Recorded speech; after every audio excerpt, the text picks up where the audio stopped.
ہم ان 10 دنوں میں کون سے ایسے اعمال کر سکتے ہیں جن کی وجہ سے ہم باقی لوگوں سے آگے نکل سکتے ہیں. امام حسن البصری رحمہ اللہ فرماتے ہیں کہ سب سے پہلی چیز تو ڈونٹ نگلیکٹ یور آبلیگیشنز. اپنے فرائض کو بالکل نہ چھوڑیں. جو شخص آج تک اپنی نمازوں میں اپنے فرائض میں کوتاہی کر رہا تھا تو اس کے لیے بہت بڑی اپرچونیٹی ہے کہ وہ ان 10 دنوں میں آگے نکل جائے اور اپنے فرائض سے عمل کرنا شروع کر دے. دوسری چیز جو ہم کر سکتے ہیں وچ از دا فرسٹ تھنگ آئی کوٹ کہ حج. جو شخص حج کی استطاعت رکھتا ہے اس کے لیے بہت بڑی اپرچونیٹی ہے, کیونکہ حج باقی سال کے مہینوں میں نہیں کیا جا سکتا. اللہ کے نے فرمایا این ایکسیپٹیڈ حج برنگز نو لیس ریوارڈ دین پیراڈائز. اللہ اکبر. کہ ایک مقبول حج کا اجر کتنا ہے؟ جنت, اس کے علاوہ اور کوئی اجر نہیں ہے. مطلب ہی ول بی گرانٹیڈ جنہ اگر اس کا حج مقبول ہو جاتا ہے. So it's a great reward. بڑھاپے میں حج کوشش کریں نہ کریں, جوانی میں کر لیں, اور ابھی ٹائم ہے اور پیسہ ہے تو تاکہ اس عبادت کو آپ انجوائے کریں ان شاء اللہ تعالیٰ. دوسری چیز قربانی وچ از دا سیکریفائس. یہ سنت ابراہیمی بھی ہے, اللہ کے نبی صلی اللہ علیہ وسلم کیا کرتے تھے, تو اس کا خاص اہتمام کریں. یہ مت سوچیں کہ نہیں ہم قربانی نہیں کرتے, چلیں ہم کچھ اور کام کر لیتے ہیں, بلکہ یہ ایک غلط سوچ ہے. لوگ کیا کرتے ہیں انفارچونیٹلی آج کل کہ یار قربانی سے بہتر ہے کسی غریب کی مدد کر دو یا کسی کے گھر میں کولر لگوا دو. تو آپ کو یہ اس نیکی کا خیال باقی پورے سال نہیں آیا. اس قربانی کو ریپلیسمنٹ ہی آپ نے کرنا ہے جو کہ سنت ابراہیمی ہے. اگر ایک انسان واقعی میں سنسیئر ہے اپنے ساتھ تو وہ ہر مہینے صرف 1000 روپیز سیو کرے اپنے لیے, تو وہ سال کے اینڈ میں ان ایام میں ایک حصہ ڈال سکتا ہے, قربانی کر سکتا ہے. ہمیں تب تو خیال نہیں آتا غریب کے گھر میں کولر لگوانے کا یا لوگوں کی خدمت کرنے کا جب ہم ریسٹورینٹس میں 5-5 ہزار کی یا لیوش بفیز کھا رہے ہوتے ہیں. لیکن why do we want to replace قربانی ود اینی گڈ ڈیڈ؟ دونوں کریں انشاءاللہ. اور باقی 11 مہینوں میں یہ اپرچونیٹی بھی ہے کہ ہم غریبوں کی مدد کر سکیں. سو قربانی لازمی کریں اور اسے خاص اہتمام کریں. ایک اور چیز جو ہم کر سکتے ہیں وہ ہے نمازیں, نوافل کثرت کے ساتھ پڑھیں. سنن روابط جو کہ 12 نفل ہیں جن کے بارے میں فرمایا اللہ کی نے کہ جو شخص یہ پڑھتا ہے اللہ تعالیٰ جنت میں اس کا گھر تعمیر کر دیتے ہیں, جس کے بارے میں کثرت سے بتا چکا ہوں پہلے بھی.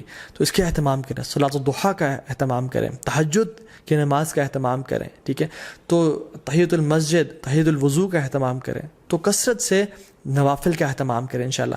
چوتھی چیز قرآن کو پڑھیں اور تدبر کریں, کیونکہ سلف صالحین کہا کرتے تھے کہ there is no deed better than reading Quran and pondering upon it. اس کے بارے میں سوچنا اور تدبر کرنا.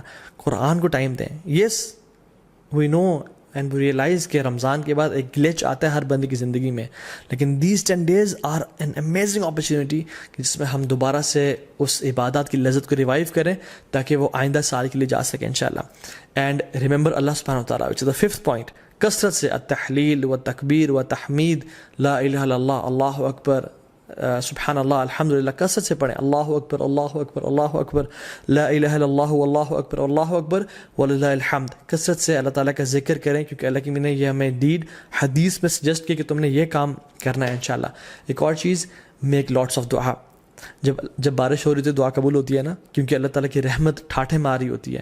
ان 10 دنوں میں بھی اللہ تعالیٰ کی رحمت کے دروازے کھل چکے ہیں اور اللہ کی رحمت ٹھاٹھے مار رہی ہے. اللہ تعالیٰ کو ان دنوں میں کیے جانے والے اعمال سے زیادہ کوئی عمل پسند نہیں ہے. تو کثرت سے دعا کریں, ہو سکتا ہے کہ یہی وہ 10 دن ہو جن میں آپ کی دعائیں انشاءاللہ قبول ہو جائیں. And number 7th point is give lots of charity. Sacrifice تو ہم نے کرنا ہے. لوگوں کے بزنس ٹھپ ہو چکے ہیں, غریب بیچارے مشکل میں ہیں, ان کی کثرت سے مدد کریں انشاءاللہ تعالیٰ. اور ان دنوں میں آپ اپنی زکوٰۃ بھی نکال سکتے ہیں اگر آپ نے نہیں نکالی, اور اپنے رشتہ داروں پہ خرچ کر سکتے ہیں, اپنی فیملیز پہ خرچ کر سکتے ہیں, اور اسپیشلی جو لیس پریویلیج لوگ ہیں ہمارے معاشرے میں ان پہ خرچ کریں کثرت کے ساتھ. Number 8 is owner your parents. اپنے پیرنٹس کا خیال رکھیں, ان کے پاؤں دبائیں, ان کی مدد کریں اور خدمت کریں تاکہ وہ آپ سے راضی ہوں, اور جب وہ راضی ہوں گے تو انشاءاللہ اللہ بھی راضی ہو جائے گا. Number 9th point is صلۃ الرحم. اپنے قریبی رشتہ داروں کے ساتھ اچھا close ties of kinship maintain کریں. Maybe call them, send them gift, tell them that you love them for the sake of Allah subhanahu wa ta'ala, and just maintain the ties of kinship. 10th is enjoin good and forbid evil. دعوت کا کام کریں کیونکہ یہ بہت بڑا اور Nobel کام ہے. and the last point is seek forgiveness from Allah subhanahu wa ta'ala.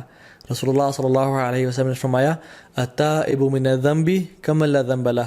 گناہ سے توبہ کرنے والا ایسا ہی ہے جیسے اس نے کبھی گناہ کیا ہی نہیں تھا.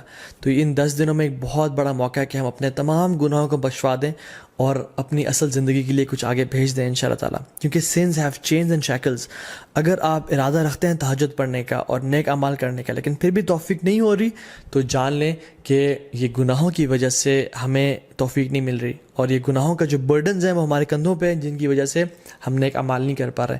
سو in this race of good deeds throw off your burdens inshallah ta'ala, or start with a fresh mind and with a new motivation.